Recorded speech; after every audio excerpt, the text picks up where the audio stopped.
si raz spravil, už sa nikdy nezvráti. To, čo si raz stratil, už sa ti, bracho, nikdy nevráti. Minulosť už nezmeníš, budúcnosť môžeš ovplyvniť. Tak sa vyjeb na to, čo bolo, a buď sám so sebou spokojný. Dal by som preč ani jednu sekundu, či už šťastie, lásky, srandy, sklamania alebo sprosté kundy. Ber to tak, jak to je, nemá to byť inak.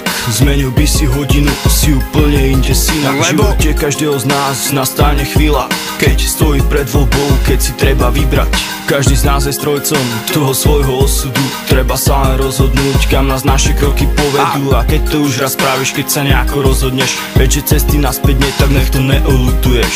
Spravil si to, aj keď si možno nechcel. Spravil si to a teraz osud ťa trestá. Tak ti treba, že sa dá všetko, ale treba chceť.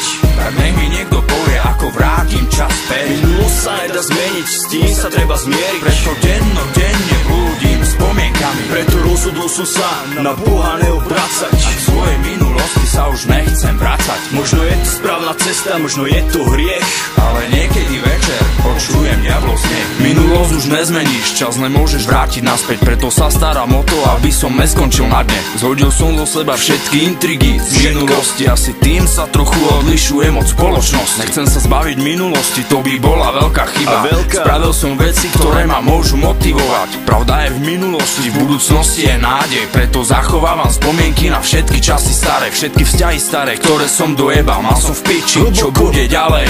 Stratil som bratov, ale nestratil som nádej. Rany, čo sa nezahoja, po rokoch ma stále bolia. Oni zmizli v minulosti, ale viem, že za mnou stále stoja. Nikdy som nemal svedomie, teraz ho nemám dôvod hľadať. Ľudia budú stále jak predtým iba ojebávať. Nikdy som nemal svedomie, teraz ho nemám dôvod hľadať. Ľudia budú stále jak predtým iba ojebávať. Ale treba chceť.